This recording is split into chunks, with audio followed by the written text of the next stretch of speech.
nous étions sur la présentation de Sana.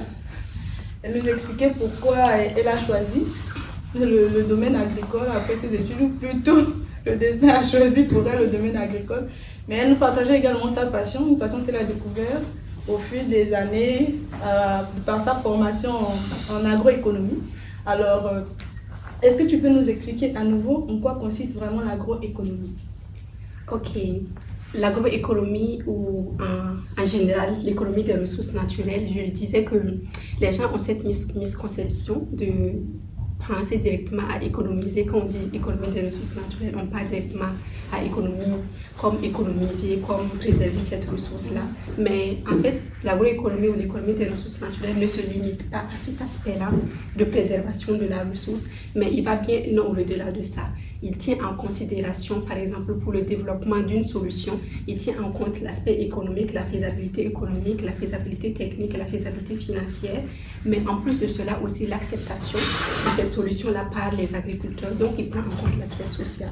Donc, c'est une branche pour moi qui réunit en fait, je dis, tous les aspects de l'agriculture, mais aussi en intégrant l'aspect économique et financier et social dans le développement des solutions agricoles. C'est ça l'agroéconomie. Ok, d'accord, merci. Du coup, après, vous avez choisi de poursuivre en thèse. Donc, je me demandais pourquoi vous n'avez pas tout de suite opté pour le monde du travail. Pourquoi avoir choisi d'approfondir vos connaissances dans ce domaine?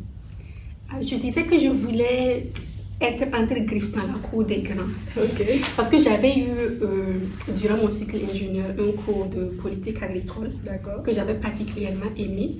On avait travaillé sur le Maroc, sur comment est-ce que les politiques agricoles marocaines ont évolué au cours des ans. Et j'ai vu qu'en fait, pour certaines politiques, le pays va estimer un besoin.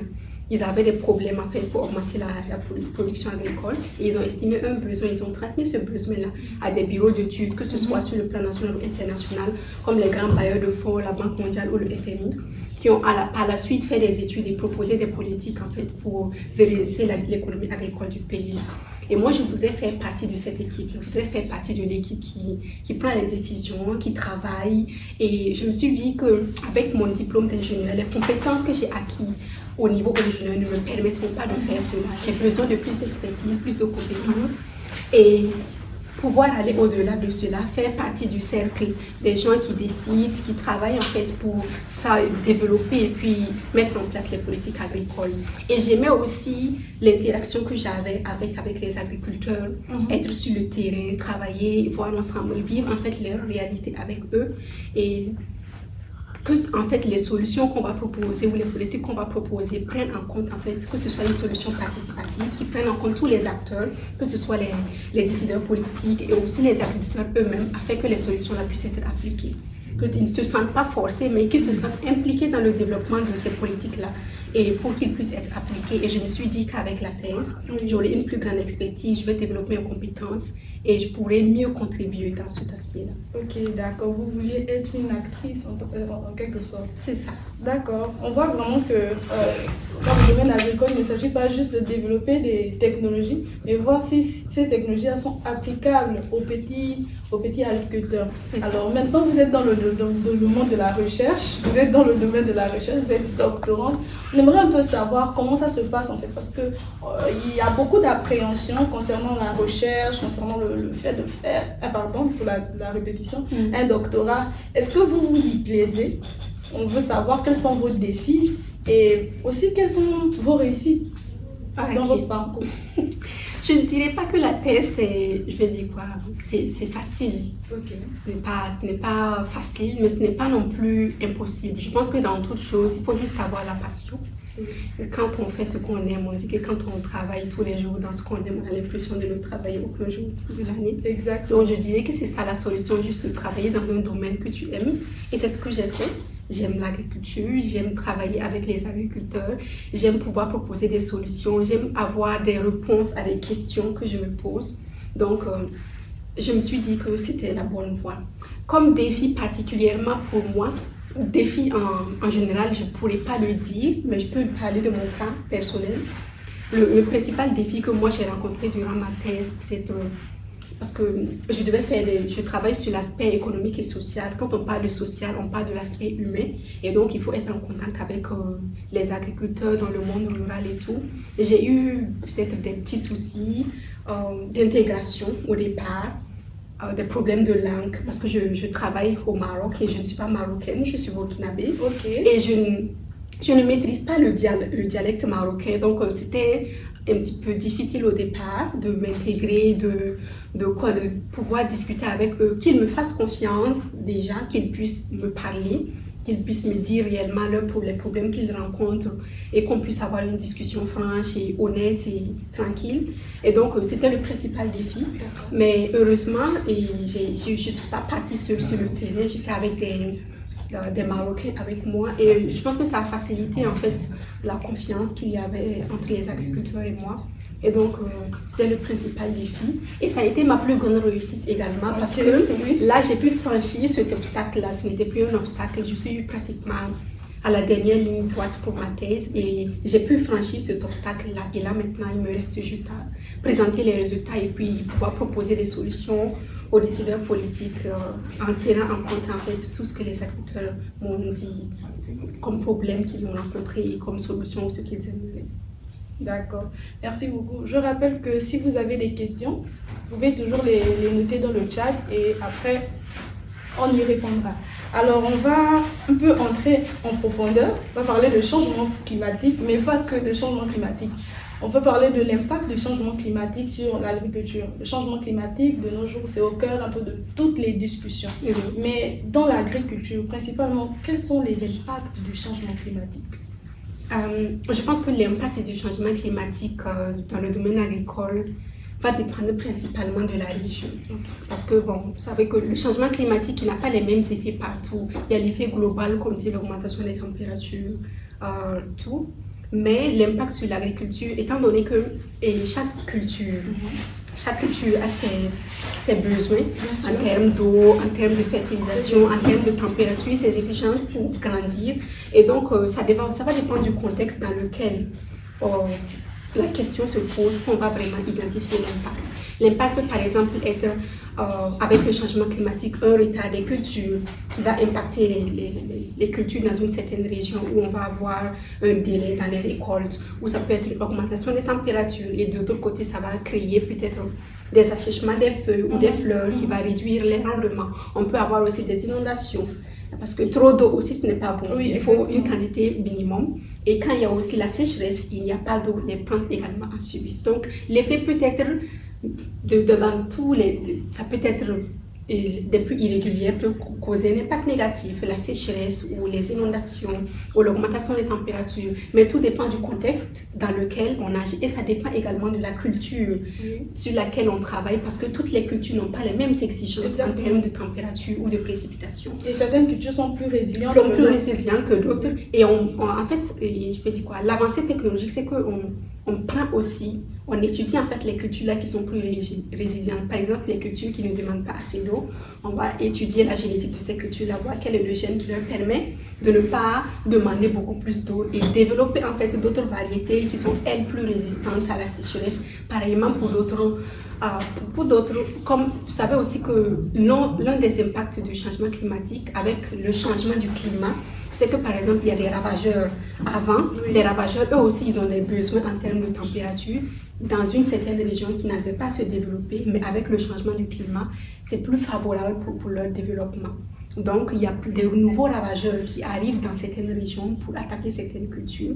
Et donc, il y a pas mal d'impact qui est là, mais c'est difficile de répondre comme ça parce que là, c'est très spécifique, c'est très contextuel. Il faut savoir de quelle culture il s'agit pour dire clairement quel peut être l'impact sur telle culture. Et il faut aussi savoir dans quelle région cette culture-là est cultivée aussi pour voir l'impact réel.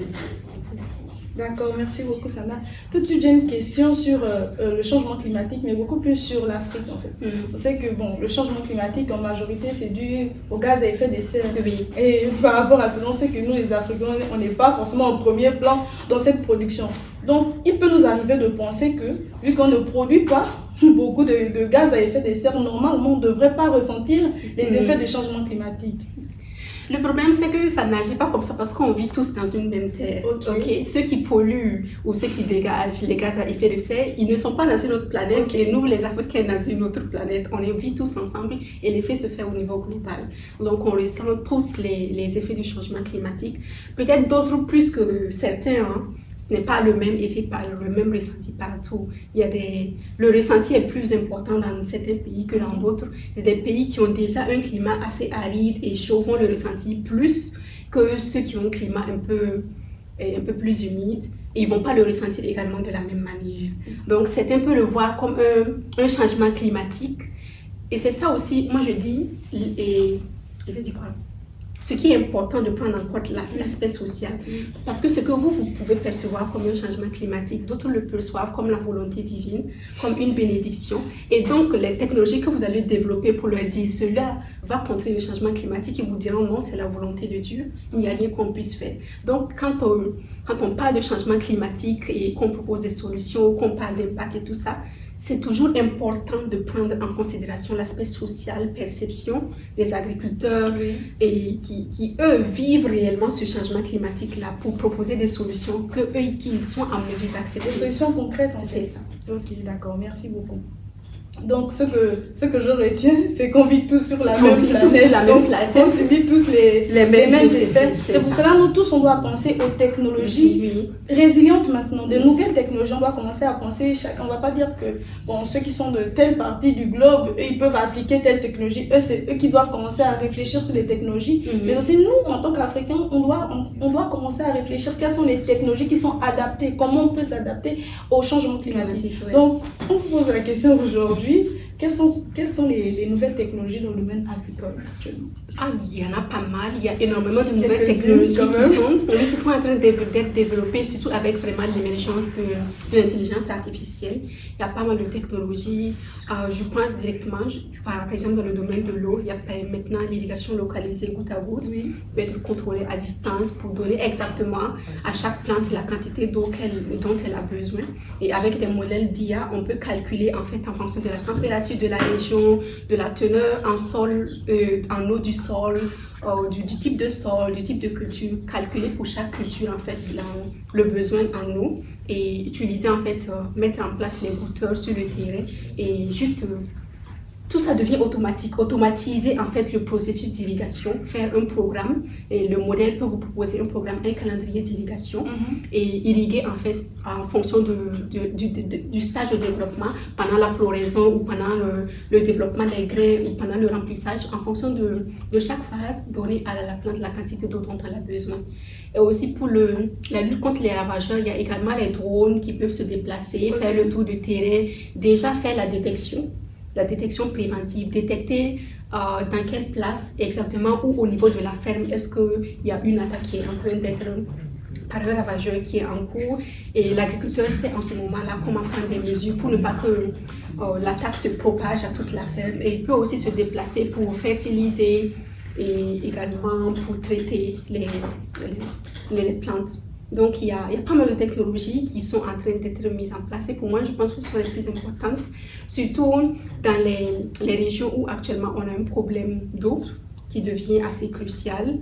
Donc, je pense que les technologies qui intègrent en fait l'automatisation de l'irrigation localisée sont très importantes. D'accord. J'ai une question. Est-ce que concrètement ces technologies sont accessibles ou bien ça reste juste des idées? Est-ce que par exemple le goutte à goutte c'est accessible de nos jours auprès des agriculteurs? C'est accessible et ce n'est pas aussi accessible. Okay. Il y a deux aspects alors. Il y a deux aspects. En fait, ça dépend du contexte, ça dépend du pays. Et par exemple pour le goutte à goutte, je ne vais pas vous mentir que ce n'est pas à portée de main de tout le monde. Et pour installer les gouteurs et pour le système d'automatisation, pour certains, ça peut paraître cher, mais pas du tout accessible aux petits agriculteurs. Mais avec les politiques agricoles, il y a des politiques de subvention que les États des pays mettent en place en fait, pour accompagner les petits agriculteurs pour installer ces systèmes de goutte à goutte.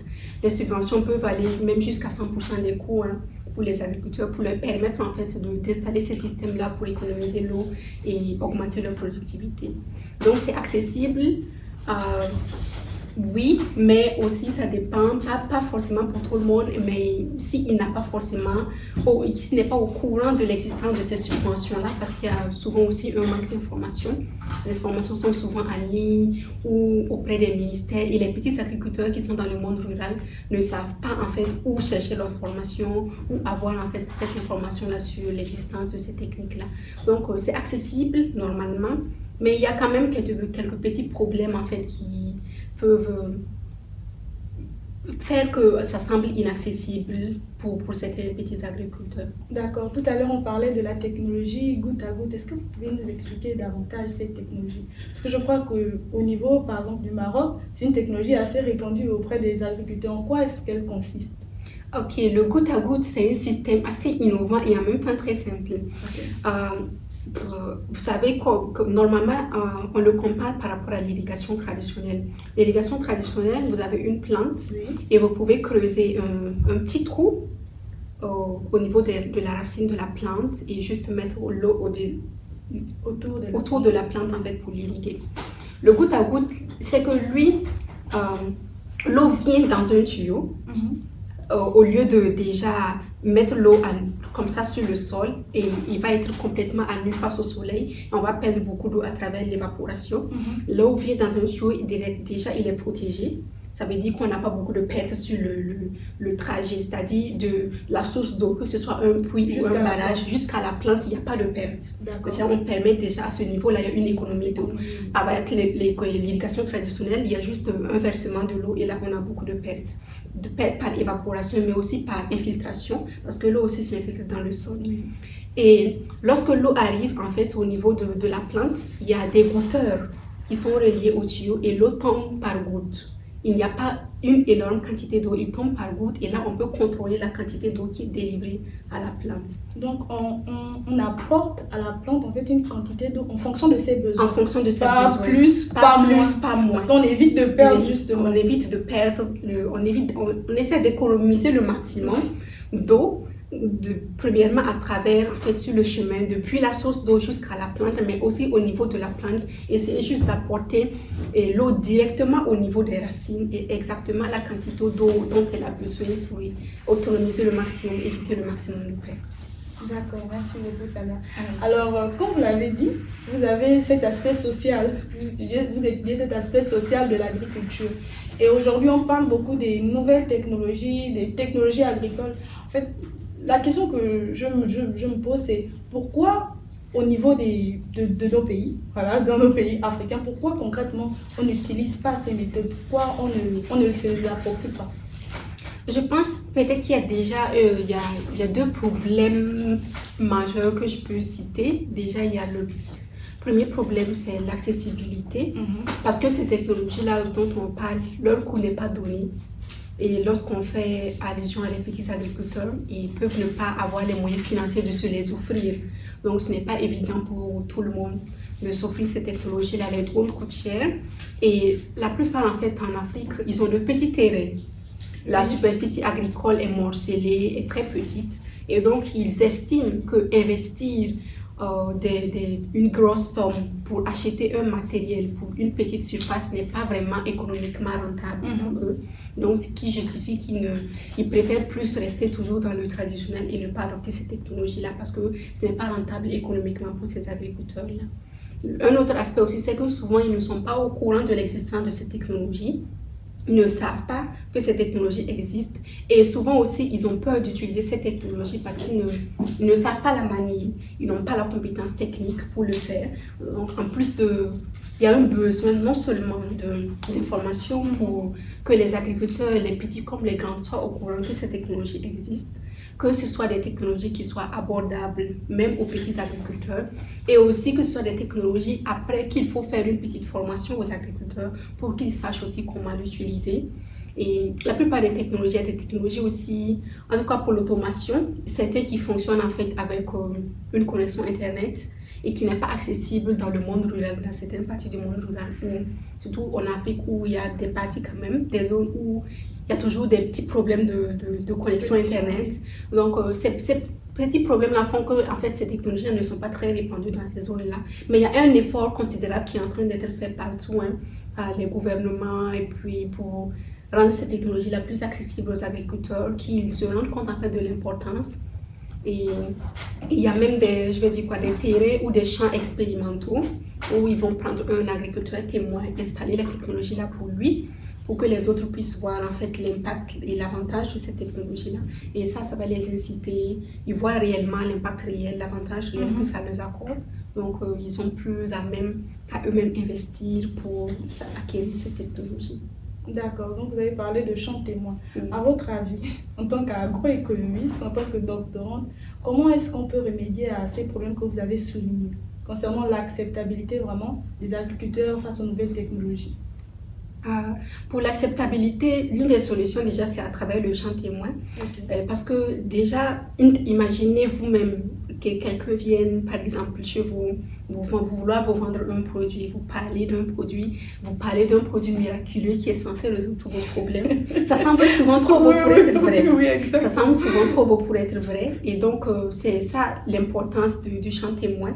Ils prennent un agriculteur qui est vraiment partant pour essayer la technologie et qui essaie, et que les autres peuvent venir et voir, ils voient ensemble ce que ça fait et ils peuvent discuter avec celui-là, lui demander en fait de poser des questions, apprendre de lui, et après eux-mêmes ils sont plus aptes à vraiment adopter eux-mêmes et vouloir investir dans cette technologie-là. Donc il faut juste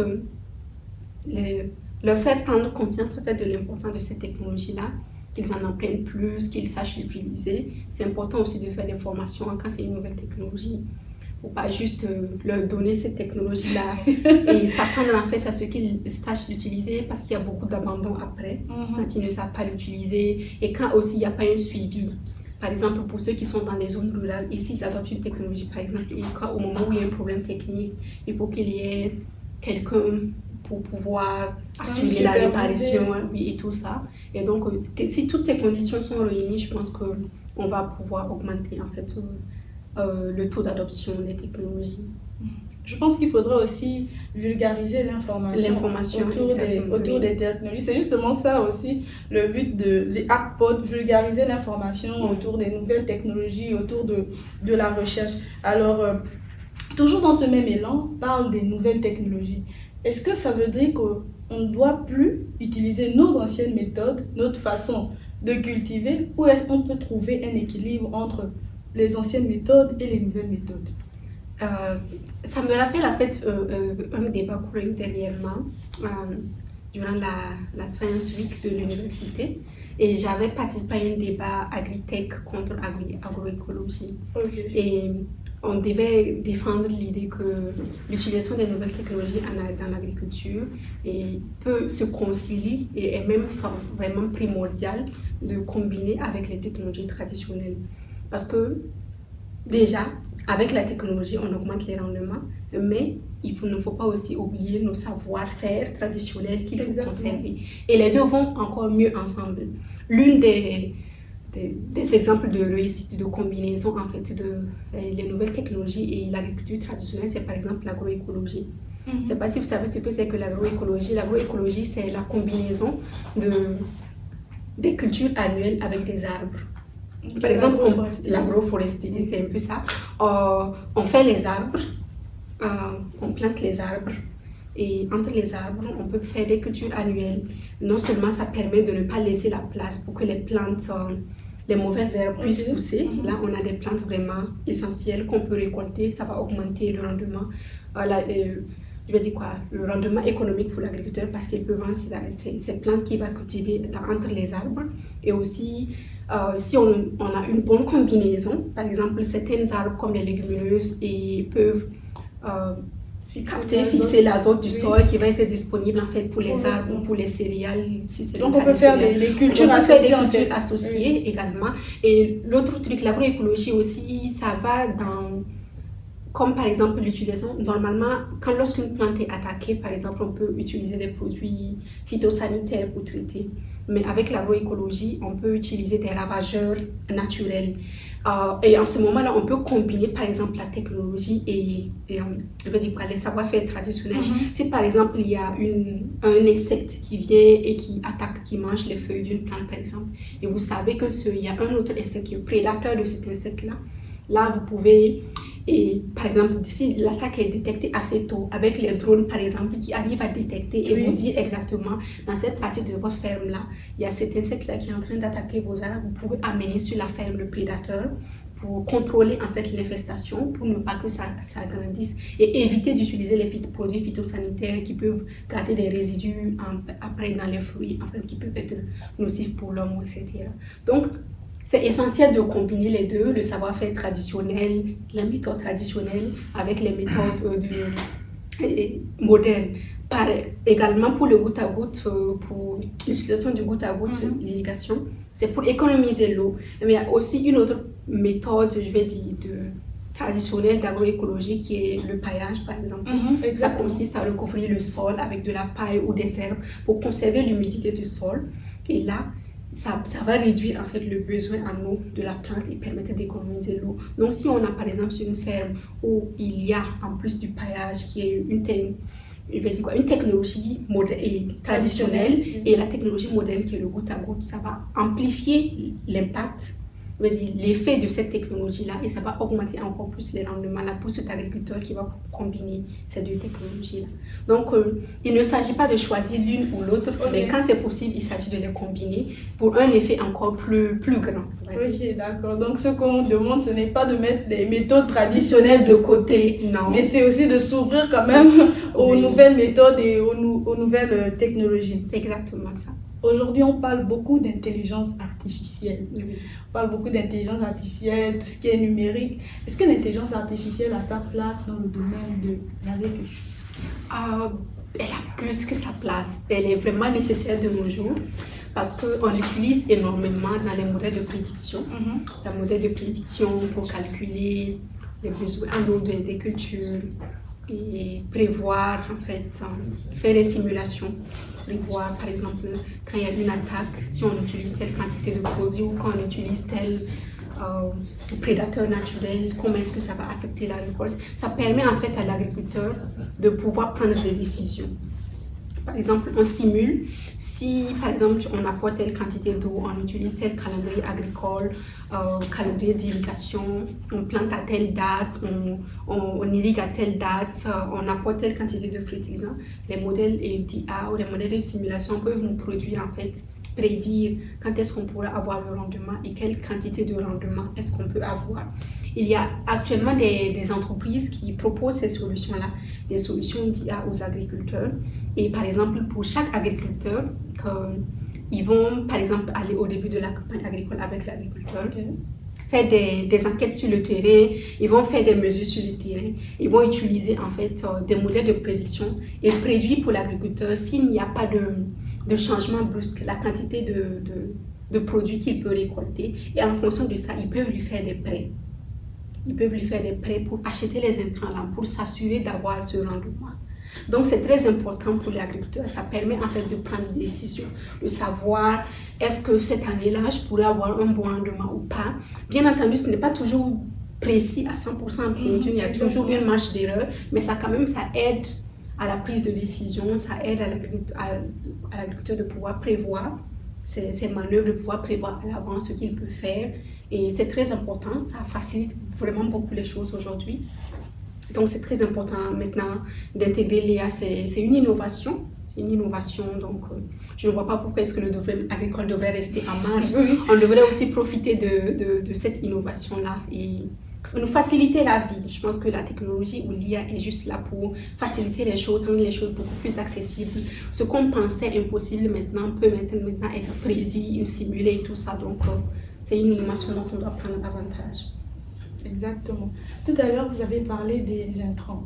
Et tout de suite, il y a la question des pesticides qui me vient à l'esprit. Vous êtes doctorante en écologie des ressources naturelles. Quel est votre avis sur la question des pesticides? Est-ce qu'on doit complètement se fermer aux pesticides ou on peut utiliser pendant des doses assez gérables?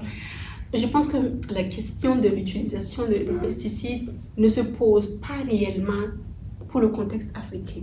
D'accord. Parce que, vous savez, depuis les années 1900 jusqu'à présent, il y a eu la production agricole dans les pays africains a doublé. Vous savez pourquoi est-ce que ça a doublé? Ce n'est pas parce qu'il y a eu une augmentation de la productivité, mais ça a doublé parce qu'il y a eu une augmentation des superficies cultivées. C'est-à-dire qu'il y a eu plus de défrichage des champs, des forêts et tout ça pour devenir des terres agricoles. Mais si on utilisait aujourd'hui l'utilisation des intrants agricoles, que ce soit les fertilisants ou les pesticides, dans la moyenne africaine, est toujours nettement inférieure à la moyenne mondiale. En parlant pas des pays développés qui utilisent des centaines de kilogrammes par hectare, et en Afrique, on est à peine à 5-10 kilogrammes par hectare dans certaines régions. Donc, aujourd'hui, on ne doit pas se poser la question de savoir est-ce qu'il faut l'utiliser ou pas. C'est comme c'est une nécessité parce que la plupart des pays africains n'ont pas encore atteint l'autosuffisance alimentaire. Et c'est fait, ces intrants-là nous permettent d'augmenter la productivité. Moi, je pense personnellement que ce n'est pas une question qu'on doit se poser aujourd'hui, à savoir réellement quel est l'impact déjà ou comment est-ce que ces pesticides-là vont impacter l'environnement ou tout, parce qu'il faut déjà qu'on produise assez, qu'on soit quand même à même à augmenter nos productions. Et déjà, la quantité en fait qui est utilisée en Afrique est même très faible et même très minime. Les sols sont déjà assez pauvres, les sols ne sont pas assez fertilisés. Donc, ce n'est pas une question qui se pose pour le contexte africain. Mais maintenant, pour les pays assez développés, il y a quand même un excédent d'utilisation. Et eux, ils sont en train de migrer, en fait, une transition vers des engrais organiques, des pesticides organiques, en fait, qui sont plus respectueux de l'environnement.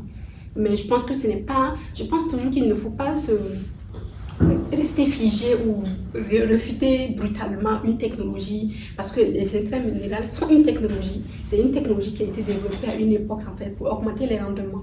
Même si aujourd'hui il y a eu une évolution des technologies, ça reste quand même une technologie qui a été développée il y a quelques années. Donc on doit continuer à l'utiliser, mais ne pas vraiment l'utiliser, je vais dire, en excès, comme dans certains pays, et intégrer en fait les solutions organiques. C'est-à-dire qu'il faut toujours utiliser des composts ou des engrais organiques comme le fumier et tout, mais aussi apporter un complément d'engrais minéral. C'est essentiel. D'accord, merci beaucoup Sana. Alors avant de poursuivre, je vais prendre une question du chat. D'accord. Donc, il y a un auditeur qui nous pose la question concernant l'irrigation intelligente avec l'utilisation des capteurs d'humidité dans le but de réduire le gaspillage d'eau. Comment prévoir l'implantation de capteurs afin de recueillir de bonnes données, c'est ça, d'apport d'eau. Disons sur un hectare, en exemple, combien de capteurs utiliser? Je ne sais pas si... Ah, ça c'est une question très technique. C'est une question très technique que je ne pourrais pas répondre parce que je ne suis pas spécialiste dans ce domaine-là, donc je ne pourrais pas vous dire exactement combien de capteurs il faut pour un hectare, parce que ça va dépendre du type de sol, ça va dépendre de la culture, ça va dépendre du besoin en eau de la culture et tout ça. Donc c'est une étude qui doit être faite où les professionnels seront en mesure, eux, en fonction du terrain qu'ils ont ou de la situation qu'ils ont en face d'eux, ils vont pouvoir proposer en fait la meilleure solution. D'accord, merci. Alors, Sana, dans votre parcours, certainement, vous avez eu à utiliser certaines technologies que vous avez mentionnées tout à l'heure. Est-ce que vous pouvez nous raconter une anecdote ou peut-être la technologie que vous avez le plus utilisée? On aimerait peut-être retourner avec cette idée à la fin de ce podcast. Une technologie que j'ai utilisée, pas vraiment utilisée, mais une technologie sur laquelle j'ai travaillé, c'est certainement le goutte à goutte, et sur laquelle j'ai travaillé, que je travaille un petit peu dessus. Et une anecdote. Sur le coup, vous n'en avez pas? Pas vraiment, non. Ok, d'accord. Une anecdote particulière, non. Voici. Mais j'ai une question par rapport au goutte à goutte. Tout à l'heure, vous nous avez vanté que c'est une très bonne technologie, surtout parce que ça va apporter des besoins précis en eau à la plante. Mais est-ce qu'il y a quand même certaines difficultés concernant le goutte à goutte? Ah, il y a une difficulté, techniques. Par exemple, la question que vient de poser le participant, à savoir par exemple le nombre de routeurs et tout ça. Il y a un problème, par exemple, que les gens n'ont pas la compétence. Par exemple, j'ai rencontré des cas où des agriculteurs ils ont fait confiance à des compagnies, par exemple, pour installer des routeurs ou des capteurs en fait sur leur terrain, et l'installation a été mal faite. Il y a eu les routeurs se sont bouchés, l'eau ne tombait plus pour l'irrigation des plantes. Donc, il y a vraiment un problème technique qui peut survenir s'il n'y a pas une formation, si les agriculteurs ne sont pas formés sur comment utiliser cette technologie-là. Il peut y avoir des problèmes. Également, ils doivent être formés sur comment la maintenir pour assurer qu'ils puissent prendre le maximum, tirer le maximum de profit de cette technologie-là.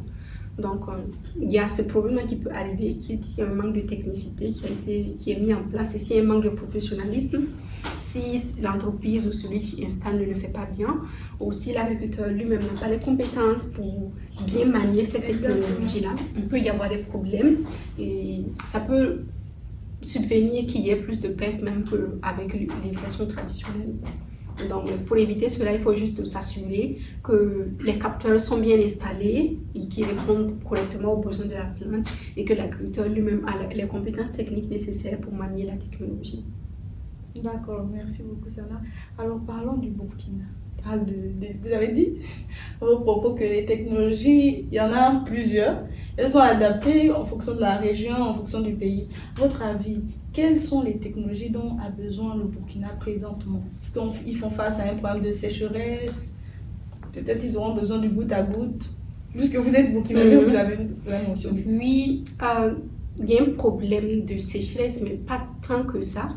Je dis pas tant que ça parce que je suis par exemple dans le contexte marocain où la situation est encore pire. Oui. Donc par rapport, en fait, je dis pas tant que ça par rapport au contexte marocain où la situation est vraiment pire. Et donc le goutte à goutte n'est pas forcément pour utiliser seulement en cas de sécheresse, pas forcément en cas de problème de manque d'eau, mais juste pour s'assurer en fait de tirer le maximum de profit de cette technologie. Pour éviter certains problèmes. Pour éviter certains problèmes également.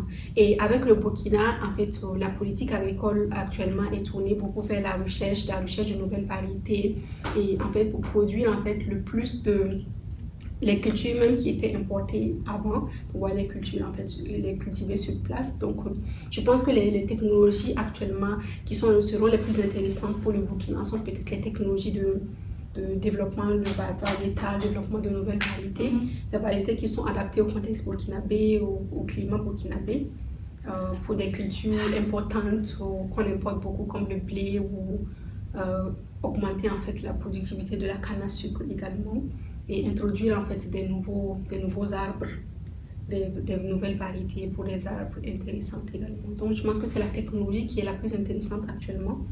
En plus de goutte à goutte, moi je pense que c'est la technologie de base en fait. On doit vraiment migrer de l'irrigation traditionnelle vers une irrigation qui est beaucoup plus efficiente.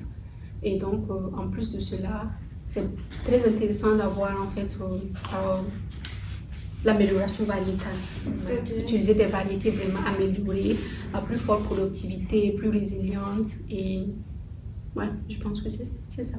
D'accord, merci. On va revenir à la recherche. Peut-être qu'il y a d'autres personnes qui sont connectées ou bien qui regarderont le podcast en différé, qui s'intéressent à la recherche, mais ils ont certaines appréhensions. Est-ce que ça va vraiment marcher? Est-ce que ce sera pas difficile? Est-ce que je vais m'en sortir? Est-ce que mes travaux auront de l'impact en fait? Parce que ça aussi c'est une question. Est-ce que je ne vais pas juste travailler en vain? Quel conseil donnerez-vous à ces jeunes chercheurs? Déjà, le premier conseil que je dis déjà, c'est juste d'aimer. Aimer la recherche. Aimer ce que tu fais, aimer déjà ce dans quoi tu travailles, et juste faire de ton mieux. Parce que c'est une question que je me suis posée moi-même au début de ma thèse. Est-ce que réellement mon travail aura un impact? Est-ce que réellement les solutions que je vais proposer seront utilisées, seront appliquées par les agriculteurs? Et moi, je pense que pour cela, en fait, la recherche, ce n'est pas à un seul niveau. C'est comme un monde en fait, où tout est interconnecté. Moi, je ne travaille pas par exemple sur le développement de la technologie. Sur l'aspect technique de goutte à goutte, je ne le maîtrise pas parce que je ne travaille pas dans cet aspect-là. Mais celui qui a développé le goutte à goutte, par exemple, il se posait la question il y a quelques années, est-ce que les agriculteurs vont adopter le goutte à goutte ou pas? Et moi, actuellement, je travaille pour savoir quels sont les facteurs, les déterminants qui font que un agriculteur ou un autre décide d'adopter ou pas le goutte à goutte. Et donc, je propose des solutions pour que, si vous voulez qu'ils adoptent, faites ci ou ça ou ça. Donc, mon travail, c'est un complément du travail de celui qui avait développé le goutte à goutte. Donc, en fait, la recherche, c'est comme un monde, c'est un système qui est connecté. Au travail, tu ne peux pas tout faire, en fait. Même si tu développes une technologie ou que tu proposes une solution, même si pour le moment, actuellement, tu ne vois pas l'utilité, il y aura des compléments, des travaux complémentaires qui pourront être faits plus tard. Et cette technologie-là ou cette solution-là pourra s'avérer plus utile et utilisée plus tard. Donc, il faut juste faire de son mieux, en fait, proposer les solutions qu'on est en mesure de proposer et laisser le temps faire les choses. C'est sûr qu'à l'époque où le goutte à goutte était développé, ça paraissait peut-être trop cher ou trop irréaliste en fait pour certaines personnes, mais actuellement c'est une technologie qui devient de plus en plus accessible, donc ça prend du temps en fait, tout changement prend du temps quand on propose une solution, parce qu'on est tous des humains, on s'habitue à un truc et changer complètement d'habitude, changer de manière de faire du jour au lendemain, ce n'est pas toujours humainement faisable, parce qu'en tant qu'humain, on a besoin d'être convaincu, on a besoin d'être sûr, on a nos perceptions, on a nos croyances, il y a les croyances traditionnelles et même les croyances religieuses qui impactent souvent les choix des gens. Donc, ce n'est pas un truc qui peut se faire du jour au lendemain. Donc, il faut avoir de la patience, faire juste son travail, faire ce qu'on peut le faire et juste avec le temps, bien entendu, l'utilité va s'avérer. En tout cas, tous ceux qui veulent se lancer dans la recherche, il faut avoir l'amour, il faut avoir la passion et vraiment le désir de contribuer, le désir de voir les choses bouger, les choses aller de l'avant. C'est ce que je retiens en tout cas. Oui. Même si ça ne va pas se faire directement pendant sa thèse ou l'année qui va suivre, vous allez finir par constater en fait qu'il y a eu un changement et que ça a été utile. Vous avez fait avancer la science. La science. Ok, d'accord, Sana. En un mot, une phrase, qu'est-ce que l'agriculture résiliente représente pour vous? Moi, c'est l'agriculture du futur. C'est l'agriculture du futur, c'est pas encore dans le présent. C'est l'agriculture du futur. Je dis du futur parce qu'il y a encore plein de choses, il y a beaucoup d'opportunités qu'on a encore. Il y a plein de solutions qu'il reste encore à développer, il y a encore beaucoup de problèmes, il y a des technologies, il y a des solutions en fait qu'on actuellement à jour, en fait, par exemple dans le domaine de l'eau, le traitement des eaux usées, la réutilisation du traitement et la réutilisation des eaux usées, le dessalement de l'eau de mer, et qui est actuellement vraiment des technologies qui sont en train de développer en fait pour cela, pour la résilience face au changement climatique, parce que les ressources en eau deviennent de plus en plus rares. Donc pour moi, c'est l'agriculture du futur, parce qu'il y a des technologies, on va dire, innovantes qui sont en train d'être mises en place et on sera surpris en fait d'ici quelques années de voir que ce qu'on pensait peut-être inaccessible ou pas du tout abordable et maintenant, c'est maintenant le cas, c'est maintenant disponible et c'est maintenant à la portée de tous. Donc c'est le futur. Donc chacun de nous devrait commencer à s'intéresser à l'agriculture résiliente. Oui, suivre le progrès technologique, voir les innovations qui sont en train d'être développées et voir comment est-ce que ça peut être utile pour chacun de nous dans nos contextes africains, dans nos contextes personnels en fait, comment est-ce que ces technologies-là peuvent être intéressantes pour nous. D'accord, merci. Notre podcast tire à sa fin. Alors, je vais te laisser la parole. Tu as quelque chose à dire, des perspectives peut-être pour ta recherche, des encouragements aussi. Hein? Je vais peut-être encourager ceux qui s'intéressent, par exemple, qui sont intéressés par des études en agronomie, de se lancer.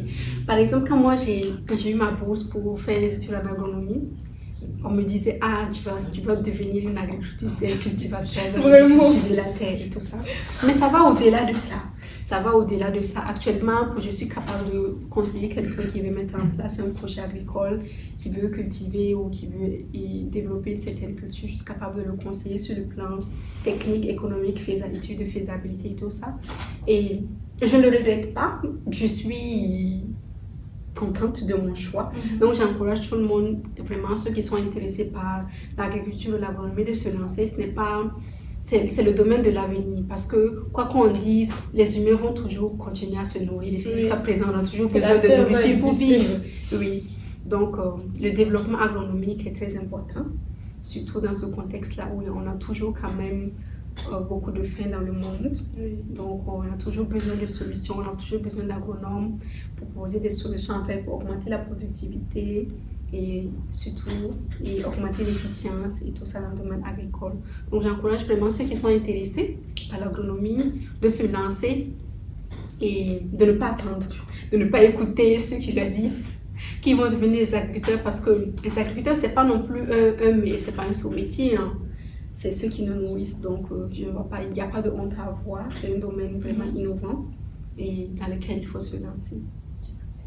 D'accord, merci beaucoup Sana. Alors je vois une question sur le goutte à goutte de Monsieur Georges. Bon, je vais poser la question, mais je sais déjà que vous n'êtes pas spécialiste dans le domaine du goutte à goutte. Donc, comment réduire l'impact environnemental lié à l'utilisation des plastiques dans les systèmes d'irrigation goutte à goutte? Dans les systèmes goutte à goutte de nos jours, il n'y a pas vraiment trop de plastiques qui sont utilisés. Et les plastiques qui sont utilisés sont peut-être les tuyaux de transport de l'eau de la source jusqu'à la ferme. Mais ce n'est pas réellement du plastique, c'est du plastique qui est, je vais dire, résistant. Souvent, c'est du plastique. Il y a des systèmes maintenant qui utilisent du plastique, des matériaux recyclés pour le transport de l'eau. Donc, je pense que cet impact environnemental, là, il y a vraiment des solutions qui existent de nos jours là, actuellement, et qui ont réduit ça. Et même après, lorsqu'il faut, par exemple, changer les routeurs ou changer les tuyaux, on peut recycler ces matériaux-là et ne pas, en fait, le laisser, en fait, dans la nature, en fait, qui va se dégrader, polluer. Donc, il y a le recyclage qui existe, en fait, pour réellement réduire l'impact environnemental de l'utilisation des plastiques. D'accord, merci beaucoup, Sana. Alors, la prochaine question, donc... l'auditeur dit, souvent pour nous autres qui essaient d'expérimenter la technologie intelligente telle les capteurs IoT, toujours dans l'optique de réduire le gaspillage d'eau, apporter l'eau juste suffisante aux plantes au moment nécessaire. La première question qu'on reçoit, c'est comment on va pouvoir disponibiliser ce projet pour des agriculteurs qui sont au village et ne connaissent même pas c'est quoi l'Internet, n'en parle pas de recevoir des données afin d'activer l'arrosage. Donc c'est vraiment une question par rapport à l'accessibilité en fait, l'acceptabilité plutôt des agriculteurs qui sont au village par rapport aux nouvelles technologies. Donc il se pose la question, comment en fait il va faire pour présenter son projet aux agriculteurs qui se trouvent dans nos villages et ils vont accepter. Là c'est très contextuel. Là il faudrait... avoir une petite discussion avec ces agriculteurs-là, comprendre en fait où se trouve le problème. Est-ce que le problème c'est une mauvaise compréhension de la technologie? Est-ce qu'ils ont peur de l'adopter? Ou est-ce qu'ils ne comprennent pas comment l'utiliser?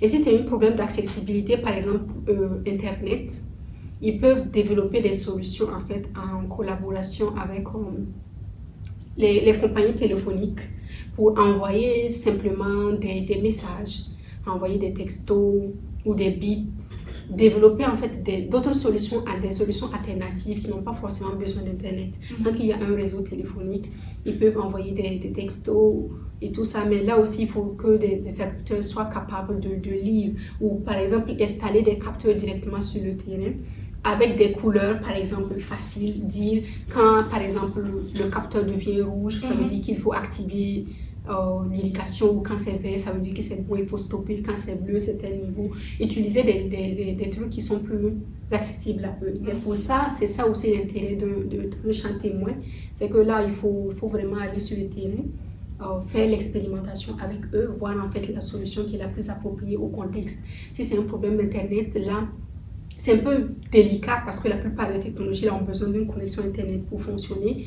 Et la solution, c'est peut-être faire venir et puis faire, je sais pas, des mises à jour ou utiliser les capteurs avec des couleurs, envoyer des messages, des textes aux agriculteurs pour leur dire, les informer par exemple de temps. Eux, ils vont mettre le capteur en fait sur la ferme de l'agriculteur, mais eux recevoir les informations en fait de chez eux.